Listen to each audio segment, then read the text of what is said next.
A todos. É um prazer estar aqui mais uma vez.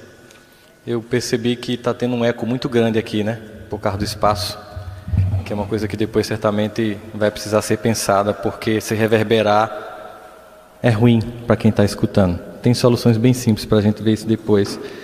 E a gente vai falar sobre um tema hoje, ouvir e preparar-se, e me concentrar em algumas passagens do Evangelho, para que a partir daí a gente possa refletir. A primeira coisa que eu queria falar é que existe uma propositura de Jesus, que Elton na Prece diz que entre os vários títulos que a gente dá a Jesus, o de professor seria o mais adequado, uma vez que ele, como professor, repete a lição, tem paciência, tem didática, mas como professor, ele cobra a prova. Porque muitas vezes, nos dias de hoje, a gente tem achado que, diante do relativismo moral que existe no mundo, qualquer comportamento é conveniente, porque afinal de contas Deus é muito bom, muito misericordioso, e depois no final tudo vai ficar bem. E essa crença infantil de que eu posso fazer qualquer coisa, ter qualquer comportamento e depois tudo vai ficar bem, tem levado muitas vidas à ruína. Porque na verdade Jesus veio para dizer muito pelo contrário, que era porque as pessoas viviam assim, ou achavam assim, que o mundo estava em desordem. E a grande questão todinha do mundo judaico é que o mundo judaico foi o primeiro que, além de ser um povo que acreditava no único Deus, foi o povo que mais se submeteu à disciplina espiritual, à obediência. E exatamente porque era um povo que submeteu à obediência e à disciplina, conseguiu conquistar uma coesão de cultura e de raça tão forte que impressionou aquele mundo. Porque observe, o mundo judeu perto do mundo romano, do ponto de vista geopolítico, econômico, social, era nada. Era mais uma das inúmeras possessões que eles tinham. O mundo judeu, olhando pelos olhos do mundo, não tinha a menor importância, relevância, ou, acreditar-se-ia, não teria jamais o menor impacto sobre o mundo inteiro. Não poderia uma tribo mais invadida, um lugar mais invadido, imaginar que teria um impacto tão profundo. Mas a identidade formada a partir do monoteísmo de Moisés, trazendo a ideia de um Deus único, mas sobretudo um Deus que é misericordioso, sem sombra de dúvidas, um Deus bom, sem sombra de dúvidas, amoroso, inquestionavelmente, mas que tem leis que não são mudadas ao bel prazer de nossas vontades. E é exatamente esse sentimento de obediência, e que foi vivido a partir de muita dor no momento em que eles se distanciavam dessa mensagem de obediência, dessa mensagem de entendimento, de coesão moral. Eles se sentiam abandonados, eles tinham que ir para o deserto para se reencontrar como povo, para se reencontrar com Deus, para se reencontrar como cultura, que fez com que eles criassem uma coesão tão grande que eles puderam impactar a história humana, porque a partir do judaísmo se prepara o solo para a vinda de Jesus. E Jesus diz que nós somos o sal do mundo e somos a luz do mundo. Costumeiramente a gente entende sal como algo que dá tempero à vida.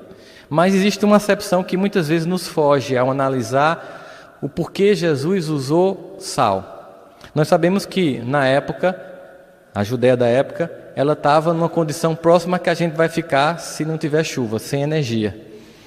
E como não tinha energia, não tinha geladeira. E como não tinha geladeira, só tinha uma forma de preservar os alimentos, especialmente a proteína da carne, salgando. Então o principal objetivo do sal não era temperar. O principal objetivo do sal era evitar que a carne se corrompesse pelo apodrecimento precoce. Então, o grande objetivo de Jesus dizer que nós somos o sal do mundo e a luz do mundo é deixar bem claro que a grande tarefa daquele que se alista no entendimento de que o Evangelho de Jesus é uma proposta para a própria vida é que essa pessoa se torne alguém que aonde esteja seja elemento de evitação da corrupção. Que ela seja alguém que marque, que aonde ela esteja, ela se destaque pela correção. E a grande questão que a gente vê nos dias de hoje, em todas as religiões, é o convertido versus o aderido. Temos em todas as religiões, e eu vou me ater particularmente ao mundo cristão, já que o mundo muçulmano, judeu, o mundo hindu e o budista aí demanda muito entendimento que eu não tenho, mas no mundo cristão, e eu converso com pastores, com padres, amigos, inclusive parentes, e a gente percebe a mesma sensação. Nunca se buscou tanto a Deus nos templos religiosos e nunca estivemos tão distante de Deus. A busca hoje se dá a partir de sensações. Eu adorei o culto, louvei, foi maravilhoso, saí leve. A palestra foi ótima, tomei um passe com uma pessoa assim que eu chego a sentir energia. Esse cara mexer muito na mão, você sente que esse cara tem energia. Só quero tomar passe com fulano. Eu fui para a missa, aí foi bonito, tal, as criancinhas depois cantaram no final, saí tão leve. É a ideia de que o lugar me provoca uma leveza, que quem tem que provocar em mim sou eu, não é o lugar. O lugar me aponta caminhos para construir essa leveza. Como disse um amigo meu querido, que está aqui, Otávio, quando a gente estava fazendo o estudo do NEP, o grande objetivo de Deus permitir a destruição do templo de Salomão foi para que os homens entendessem finalmente que o templo não se constrói fora de si, mas apenas dentro de si mesmo. Só ficou um resto de muro para se lamentar. Mas lamentar-se para saber que o grande motivo foi de queda para que dentro se construísse o verdadeiro templo. Portanto, hoje, vivemos um relativismo moral sem fronteiras. Era muito claro o que marcava as coisas no passado.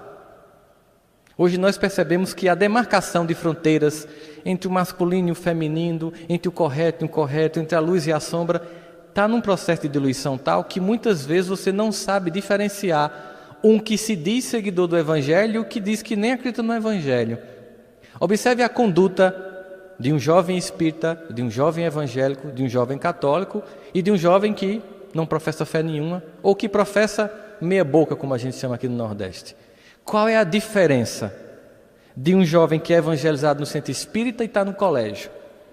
Ele consegue ser sal na turma dele, ele consegue impactar através de uma conduta de coerência, de compromisso com a educação, de forma que ele seja visto como alguém que deve ser imitado, ou ele, para não se sentir excluído, se comporta como todo mundo, faz as mesmas piadas, a prática do mesmo bullying, mas está aqui no domingo para a evangelização infanto-juvenil. Nós, como profissionais, o que a gente faz no ambiente de trabalho? Será que nós impactamos os vizinhos? As pessoas da nossa rua, da família pelo menos? As pessoas nos têm como uma referência de procurar refúgio, orientação, paz, harmonia, aconchego, acolhimento? Ou nós somos mais um a mostrar desequilíbrio, descompromisso, sem querer escutar, conectado com o smartphone enquanto um parente está do nosso lado, na nossa casa, quando vem nos visitar e a gente... Pois é, fulano, e fica no WhatsApp. E quando está no WhatsApp, o que é que a gente mais compartilha? Vídeos edificantes ou as piadas do momento que a gente consegue mandar para 50 pessoas rapidamente? E botar um monte de carinha, kkkkkkkk. E a gente vai percebendo que os dos mais gestos, mais significativos, aos mais simbólicos, aos mais simples, ao tecnológico, nós iremos nos afastando constantemente daquilo que Deus propõe para a nossa vida. E quando tudo dá errado, a gente procura, num final de semana, em algum culto particular que a gente simpatize, ter paz. Seja na missa, seja no centro espírita, seja no culto. Alguma coisa que me dê uma sensação de, eu gostei, lá eu me senti bem. Mas entendendo que, na verdade, esse estar bem é de um cotidiano, não de uma prática final de semana. Por isso nós temos aquela previsão de muitos acadêmicos nos anos 70, quando numa reunião famosa disseram que ao final do ano 2000, todas as respostas que o ser humano precisava seria dado pela ciência. Ao final do ano 2000, as conquistas do mundo científico seriam de tanta vulto que Deus seria desnecessário, porque a ciência teria respondido a todas as questões da ordem do dia da raça humana. 2015, templos religiosos abarrotados de todas as expressões de fé, e ao mesmo tempo, um momento em que não os políticos do Brasil, porque é muito fácil fazer isso, mas a nação brasileira se encontra em processo de corrupção moral. Tão fácil apontar, fazer panelaço e esquecer do meu compromisso pessoal diante da vida e do cotidiano da minha existência. A grande característica que marcou a vida dos primeiros cristãos foi um testemunho tão evidente que um historiador romano, se eu não me engano, Tertuliano, disse que cada cristão que morria gerava mais 10. Era um exemplo tão profundo que, ao invés de o combate mortal gerar fruto, muito pelo contrário, multiplicava. E isso impactou, porque os imperadores romanos perceberam que não adiantava matar e pararam de matar depois dessa escrita histórica de Tertuliano, que não adiantava, que era pior, que aí era que as pessoas aderiam, mas elas não aderiam só porque alguém foi lá e morreu, ou foi para uma cova de leões. Não, é porque as pessoas, elas entendiam de uma forma tão constrangedora a mensagem de Jesus, que não havia uma outra opção que não passar por um processo de conversão. A conversão é quando você pensa, a criatura velha que até hoje existia antes de conhecer essa história deste homem e a proposta dele para a minha vida, não cabe mais em mim. Claro, não vai ser hoje, amanhã ou depois de amanhã que essa velha criatura vai embora. Mas eu decidi que a partir de hoje não cabe mais em mim essa criatura e uma criatura nova tem que vir. E para isso eu preciso passar por um processo de expurgo. Para isso eu preciso passar por um processo de distanciamento. Para isso eu preciso passar pelo meu deserto pessoal. Para isso eu tenho que me desidentificar com o que todo mundo diz que é normal. Porque na verdade, e aí aqui é um trecho do Evangelho de João, no capítulo 16, versículo 1, uma fala do próprio Jesus, transcrita pelo evangelista: tenho-vos dito essas coisas para que não vos escandalizeis. Ou seja, eu vou deixar alguns alertas para, caso você de fato queira vir e seguir isso aqui que eu estou propondo para a sua vida, não é porque é bonitinho, nem porque eu quero, nem porque eu quero um culto pessoal, porque eu não sou uma celebridade querendo autógrafo seu, querendo dar autógrafo para você. Não, eu tenho uma proposta para a sua existência, mas caso você queira vivenciar essa proposta na sua existência, eu queria dar alguns avisos do que pode vir a acontecer. Algumas coisas muito claras, porque no momento em que você de fato se diz e vivencia, porque se dizer muitos se dizem. Hoje nós temos o crescimento do mundo religioso em todas as recepções, para todos os lados. E nunca se buscou tanto a Deus e nunca se viu tanta distância entre a busca e a prática das pessoas. Há incoerência entre aquilo que eu professo e acredito e aquilo que eu pratico e vivencio. E eu não estou falando nem do que a gente faz no oculto em casa, sozinho na internet. Não vou chegar nem a esse nível. Eu falo do que a gente faz enquanto expressão de religiosidade no final de semana, chamando de irmãos, vindo para um estudo, baixando a cabeça na hora da prece. E o que a gente faz no cotidiano da vida? Quando a gente sai daqui e vai para a universidade, para a escola, para o trabalho, para o convívio familiar. O quanto tem de: oi, meu irmão, boa noite. E o quanto em casa, no trabalho, no estudo, são pessoas que se comportam como todas as outras, tão iguais àquelas que nunca nem ouviram falar de Jesus. Daquelas que acham que, ainda que eu falasse a língua dos homens e dos anjos, é uma música de Renato Russo. E não uma carta de Paulo. De tão superficial que é o conhecimento do Evangelho. E aí, esse comportamento igual a qualquer um quer ter um tratamento da espiritualidade diferente de todos os outros. Eu me comporto como todo mundo, mas quero ter um tratamento VIP. Eu quero que minha vida seja tranquila, serena e abençoada, e nada eu faço para que isso aconteça. É, na verdade, o que a gente identifica como uma preguiça normal. Eu conversava com um amigo meu, que é endocrinologista, e ele me contava uma história. Ele disse: não, a coisa que mais me revolta hoje na minha profissão é que as pessoas não chegam no consultório para emagrecer. Elas chegam no consultório para serem emagrecidas. Elas querem que eu as emagreça. Elas não querem seguir um roteiro para que elas emagreçam. Aí eu pensei, isso vale para tudo na vida hoje. É igual você chegar numa religião: eu quero sentir paz, me dê paz. Chegar num terapeuta: eu quero ser normal, me ajude, me torne normal. Até esse conceito nem existe, mas me torne mais zen.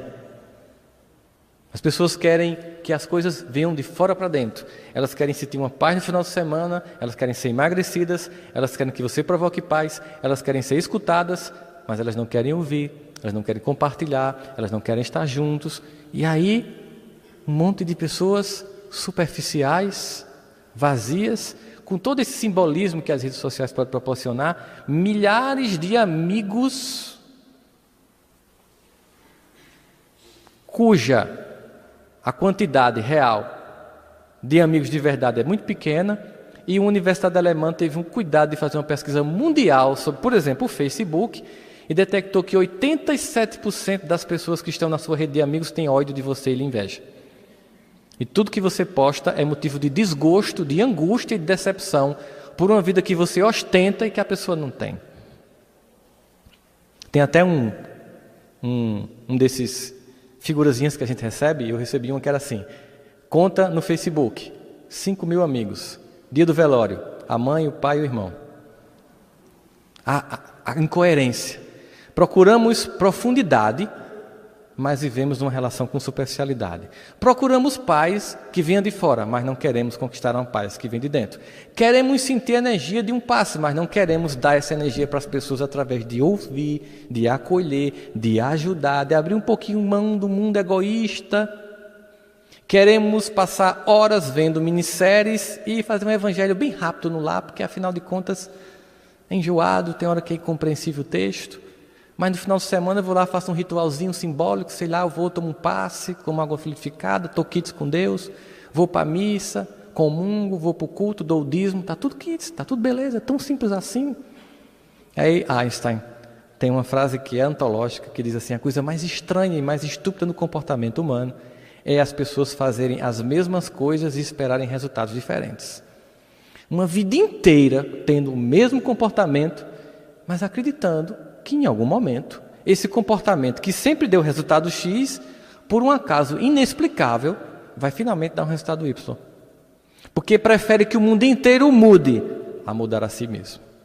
E Jesus faz alguns alertas. Mas caso você queira mesmo, caso você queira salgar a terra, caso você queira ser um elemento que evita a corrupção dos valores, caso você queira de fato seguir, se prepare, porque vai ter alguns probleminhas.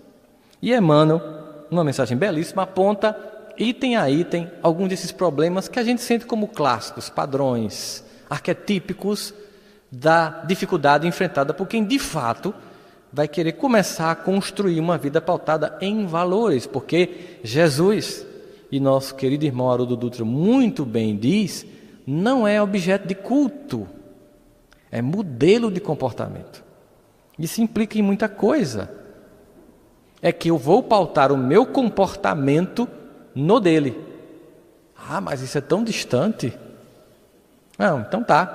Pauta em quem? Em Nicki Minaj? Na última cantora de funk do momento do Rio de Janeiro? Pauta na proposta moral das músicas de forró dos dias de hoje? Deve ser mais leve, deve ser mais fácil, deve dar mais paz, deve dar mais tranquilidade, mais serenidade. Não, mas você não está pegando o contexto. Às vezes é uma desculpa de veja bem que contexto foi dito, como se falar do contexto fosse desconfigurar a proposta moral do Evangelho. Muito pelo contrário. O que é correto foi ontem, é hoje e será amanhã. O que é moral foi ontem, hoje será amanhã. Como o que é indecente foi ontem, hoje e será amanhã. E aí ele diz que caso a gente queira realmente seguir, primeira coisa é que nós seremos perseguidos pelas forças da oposição moral que existe no mundo. Jesus muito claramente percebia uma dominância das sombras na terra e disse claramente: o mundo jaz no maligno, ou seja, aqui a preponderância do mal. Por enquanto, aqui o reino é das trevas.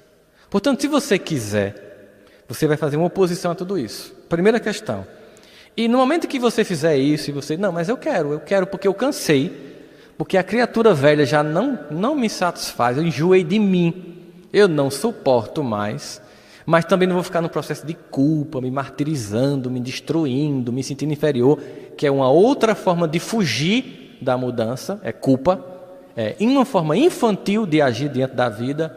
Constatou que está errado, foco na mudança e não na culpa. Eu sou incompetente, olha que escolhas que eu fiz. Não, quais escolhas eu tenho que fazer a partir de agora para que o resultado depois seja diferente desse de hoje que eu não estou gostando. Simples assim.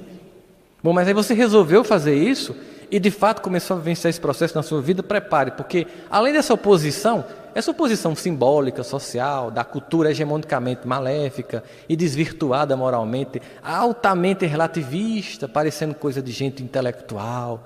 Eu observo muito, por exemplo, que as pessoas que usam drogas, quando eu converso com algumas delas, elas deixam muito claro que elas acreditam piamente que o não usuário é um otário. Que a pessoa que não usa droga é uma pessoa com a mente fechada, que não sabe o bom da vida, que não tem abertura, que é preconceituosa com a maconha, porque a maconha é uma erva, é uma coisa da natureza.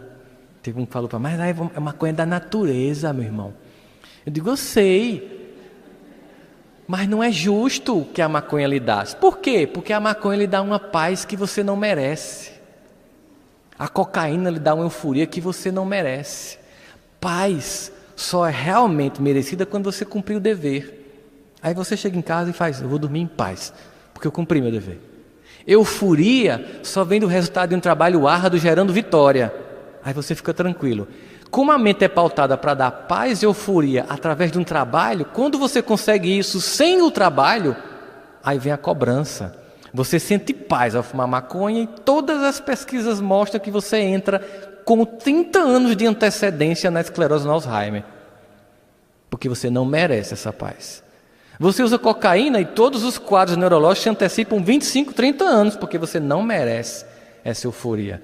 A euforia é da vitória de um trabalho conquistado. A paz é também de um trabalho realizado. Portanto, ter paz e euforia, quimicamente, seja através de uma erva, ou da cocaína, ou de qualquer outro tipo de droga, é injusto. E porque é injusto, não dá resultado bom. Mas não, você é otário, você é fechado. Experimente para ver, meu irmão. Eu sei que tu não fuma, chegam para mim, eu sei que tu não fuma, mas dá para botar no bolo, velho. Tu faz um bolo, picota o negócio, aí tu vai sentir um negócio assim, ó, que tu nunca mais vai. Eu digo, eu não duvido não. O problema é que não rola. Então o argumento é esse, é um relativismo moral. Então no momento em que eu começo a querer transformar a minha conduta e entender por que o judaísmo, e com a vinda de Jesus, impactou a cultura humana do mundo ocidental, porque havia coesão e obediência e disciplina, e uma pequena tribo depois dominou o grande império que chegou lá num dia e destruiu o templo. E se disseminou. Apesar das corrupções, das transformações, até hoje, o eco da atitude daqueles primeiros homens e mulheres que viviam sob uma disciplina na relação com Deus, chegou às nossas vidas até hoje. Ecoando aqui, nos convidando à volta daquilo que é essencial. Então, quando eu sinto essa oposição exterior, esse discurso não, de que tudo é normal, de que tudo é permitido, aí depois eu vou sentir a outra oposição, acho que até às vezes mais difícil, a oposição familiar. É quando as pessoas passam a dizer, você está metido a santo, você está pensando que você é quem? Deixa de ir para esses cantos, isso dá azar. Já ouviram falar, espiritismo dá azar, isso dá azar. Diz você vem bater bumbo. É outra coisa que a gente escuta, né? Olhe, isso não é bom não, isso não é cor de Deus. E todas aquelas coisas que a gente escuta, independente de vir por espiritismo, quando você resolve vivenciar concretamente a proposta do Evangelho. Aí vem a oposição familiar. Porque aí todo mundo na sua casa se reúne através de um elemento de coesão social hoje da família, o álcool.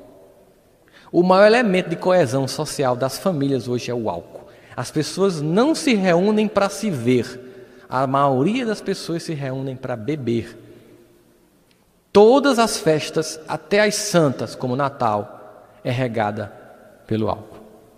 E todas as tragédias, das mais simples, como dizer algo que machuca alguém, até um acidente que provoca a morte de alguém, tem por trás o uso do álcool. Mas vai dizer que beber é uma coisa feia. Tu é muito careta, velho. Até Jesus, no casamento, transformou água em vinho. Porque quando eu quero, eu distorço para atender minha necessidade de contexto. Aí sim eu estou distorcendo. Jesus manteve uma festa, não saiu de porre com os evangelhos, com os apóstolos. E aí, meu irmão, vamos começar a tarefa, esse é o primeiro. Não foi isso. Não tem descrição no evangelho, Jesus saiu e passou mal no bafômetro. Não teve isso. Mas a gente quer. Então vem uma posição familiar. A posição familiar é complicada porque significa dizer que, às vezes, eu vou começar a ver que começa a ficar incompatível. E eu vou ter que criar uma nova família para mim. Eu não vou abandonar minha família, eu não vou ser ingrato a meus pais, a meus irmãos, eu não vou deixar de conviver com as pessoas que eu amo, mas eu não vou compactuar com a conduta. Diferente. Continuo indo, mas não compactuo. Mas vou ficar só. Família consanguínea, família espiritual. No momento em que a gente entende isso, a gente entende... Quando eu realizo algum tipo de mudança na minha personalidade, na minha forma de ver o mundo, eu passo a sintonizar uma nova forma de viver e, conforme Paulo, na carta aos Coríntios, que não é de Renato Russo, ainda que eu falasse a língua dos homens e dos anjos, vai dizer, quando eu era criança, me vestia como criança, agia como criança, mas agora que sou adulto, nada disso mais me convém. Ou seja, antes de conhecer essa mensagem de Jesus, eu me comportava como qualquer uma pessoa espiritualmente infantil, mas agora não tenho desculpa. Eu não posso. Não é compatível e não é coerente com o que eu estou buscando. Então eu vou construir a família espiritual. Amigos. Podem muitos ser parentes também. Amigos que vivenciam e veem o mundo como eu estou vendo. Porque eu preciso dessas pessoas ao meu redor para reforçar em mim a ideia de que sim, eu estou indo para um caminho e que estou vendo que você está indo também. Vamos nos juntar para reforçar. Esse é o verdadeiro conceito de igreja. Não é o templo, onde cada um coloca um símbolo e diz que o meu é melhor e você não presta porque você não tem um símbolo, segue rituais igual ao meu. Igreja, a construção de uma egrégora psicológica de pessoas que compartilham de um mesmo ideal pautado no Evangelho. Igreja. E às vezes começa um conflito dentro da própria família. Depois, no momento que a gente de fato quiser vivenciar isso, a gente pode até mesmo dentro de nossa própria instituição religiosa ser motivo de expulsão, porque a gente vai vivenciar de fato um evangelho que a maioria vive de forma hipócrita. E vai gerar um inconveniente. Porque você não aceita mais os discursos que não se concretizam em práticas. Pessoas que são capazes de fazer uma caridade material, de atender famílias, cantar em hospitais, mas não acolhem um membro da própria comunidade que sofre.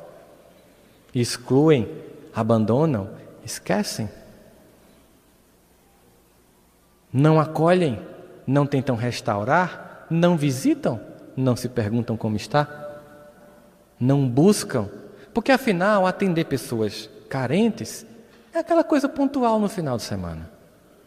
Atender pessoas que fazem parte desta família ou de qualquer uma outra implica em dar mais. Nem todo mundo quer. Porque, afinal de contas, queremos relações superficiais. De fato, que se você quiser vivenciar um evangelho vivo dentro da sua vida, dentro da sua própria comunidade, também você vai ser motivo de exclusão.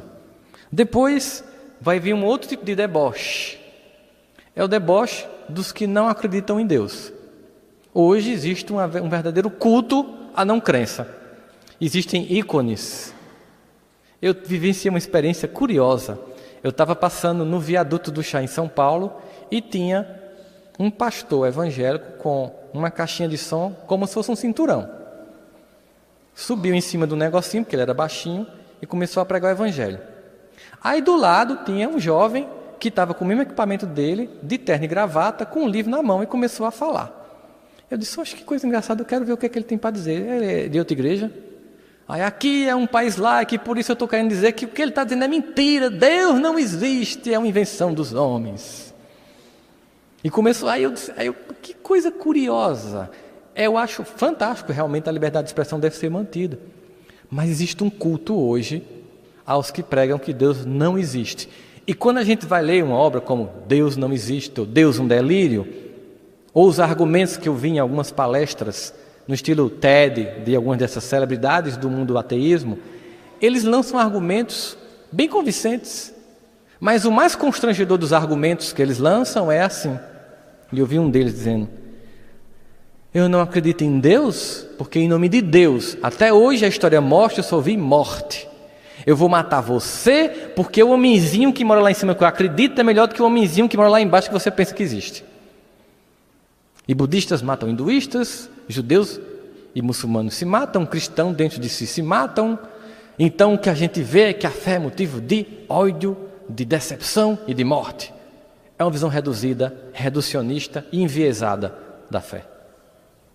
Porque a maioria, na verdade, busca sinceramente, mesmo que não esteja vivendo sinceramente, ao menos busca sinceramente. É uma minoria que equivocadamente mata em nome de Deus. Graças a Deus. É só pensar no mundo muçulmano. 97% é sunita, graças a Deus. 3% é xiita. E desses 3%, uma pequena minoria é radical islâmico. Senão, a coisa estava complicada. Mas é a visão reducionista. Então também teremos que enfrentar o escárnio do mundo acadêmico. Porque eu também já conversei com pessoas que não acreditam em Deus, e elas pensam que quem acredita em Deus é um alienado, é um manipulado, é um idiota, que vive sendo usado pelas religiões. E que não tem a mínima leitura, a mínima compreensão intelectual, é de uma intelectualidade completamente superficial e rasa, e somente pessoas tão rasas podem acreditar numa coisa tão fantasiosa como Deus.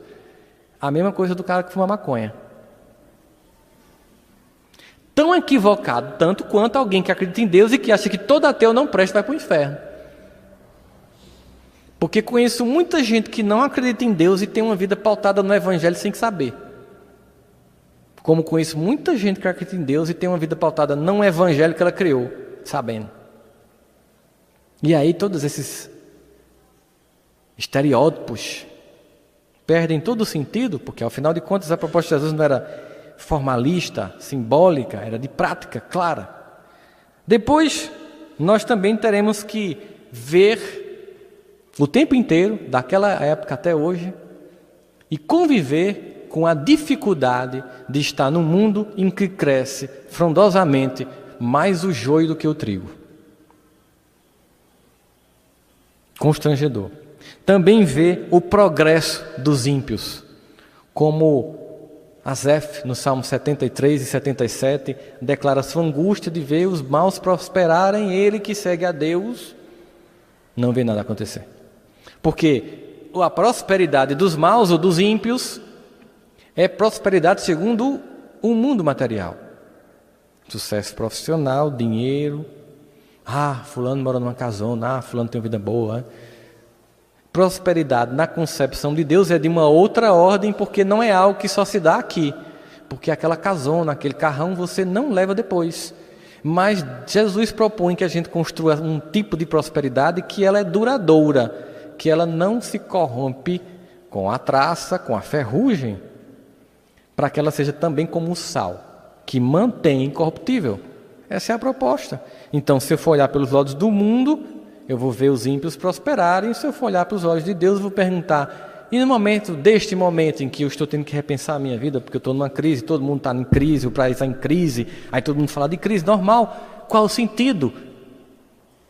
Veja, o que eu tenho ganhado? Eu posso ser mais fraterno, mais amigo, eu posso conviver mais com as pessoas, eu posso repensar minhas atitudes, e ao final de um processo desse eu saio tão rico de coisas que não são coisas, mas de valores que, enquanto eu estava embebecido com a conquista das coisas, eu não tive tempo de conquistar. Por isso, às vezes, a crise é tão importante, porque ela me obriga a lançar olhos sobre aquilo que é essencial. É uma outra forma. Temos ainda que experimentar, por isso mesmo, a incompreensão da maioria das pessoas. É difícil entender. Afinal de contas, uma pessoa que realmente quer pautar a vida com valores, num mundo de relativismo, é considerada ou arcaica, ou alienada, ou metida a santa, tudo. Todo tipo de título ou de adjetivo pejorativo. Jamais um ser sinceramente em busca de Deus. Nunca. Sempre alienado, quadrado, moralista, fundamentalista. tudo de adjetivos negativos para quem quer buscar uma vida pautada de fato em valores, menos um homem buscando pautar a vida em valores voltados para Deus. Não vai se escutar isso. Por isso a gente vai sentir, óbvio, uma solidão imensa. E essa solidão só é compensada quando você encontra outras pessoas que estão tentando a mesma coisa. Porque eu digo sempre que às vezes a gente tem que vir mesmo para um lugar como esse, para uma igreja. A gente tem que vir para ouvir e dizer uns para os outros: é isso mesmo, a gente é tudo doido. Porque a maioria faz tudo o contrário. E como é que eu faço para mim não ser levado ou tragado nessa onda do que todo mundo faz, eu vou fazer para não me sentir excluído e diferente? Porque uma das maiores descobertas do nazismo, nas pesquisas feitas pós-Segunda Guerra, sobre comportamento humano e manipulação de comportamento coletivo de grupo, foi que a maioria das pessoas fizeram o mal só para não se sentir diferente dos outros. Era uma minoria que coordenava os campos de concentração ou as experiências dantescas. Mas a maioria, para não se sentir discriminado no grupo, fez. Por isso que, em psicologia, personalidade, quem você é, importa menos do que lugar e onde, e com quem. Quem você é importa menos do que com quem você está e onde. Vigiem os filhos. Se preocupem com quem eles estão e onde, porque por mais que você o eduque, dependendo de com quem ele conviva, ele é tragado pelo desvirtuamento moral. Essa é a realidade dos dias de hoje. E diz ainda que nesse processo nós veríamos então calúnia, pedrada e ingratidão. Porque afinal de contas estaríamos o tempo inteiro na contramão do que é proposto para a maioria. Na contramão dos valores, que é majoritário. Então, nesse processo, a pergunta que a gente deve se fazer, e ela é completamente assim constrangedora, é: o que na minha vida me diferencia de um ser humano vulgar? Quando eu falo vulgar, não é na vulgaridade, é vulgar comum no sentido de que não é pautado por nenhum valor. Em que eu me diferencio na conduta? Em que me diferencio como aluno, como professor, como profissional, como pessoa, como pai, como mãe? A minha família é construída através de um conjunto de valores que impacta quem está ao redor? É motivo de comentários, que família equilibrada? Meu casamento é motivo de comentários, que casal equilibrado? A minha vida profissional é motivo de comentários, que pessoa decente? A minha fala com as pessoas é: que pessoa que cala quando alguém fala mal do outro e que nunca vi falar mal de ninguém. Se não, o que eu tenho buscado tem surtido que efeito na minha vida? Apenas um bem-estar de final de semana ou de dia de semana? Um passe, uma palestra, um estudo, eu volto para a mesma condição de comportamento? Então estou num processo de incongruência. Agora Deus, Ele é amor infinito. E aí essa é a grande vantagem. Amor infinito. E amor infinito implica dizer que não se perde um único filho no rebanho. E nesse processo, quando a gente estiver numa profunda incoerência entre o que se sabe e o que se faz, a dor violentamente se nos apresenta para que a gente finalmente decida voltar para o caminho da correção. Porque quando Davi faz aquela belíssima oração diante de um momento constrangedor de sua vida, conhecida como Salmo 23, o Senhor é meu pastor e não me faltará. Ele deixa bem claro que esse não faltará é porque a tua vara e o teu cajado me consolam.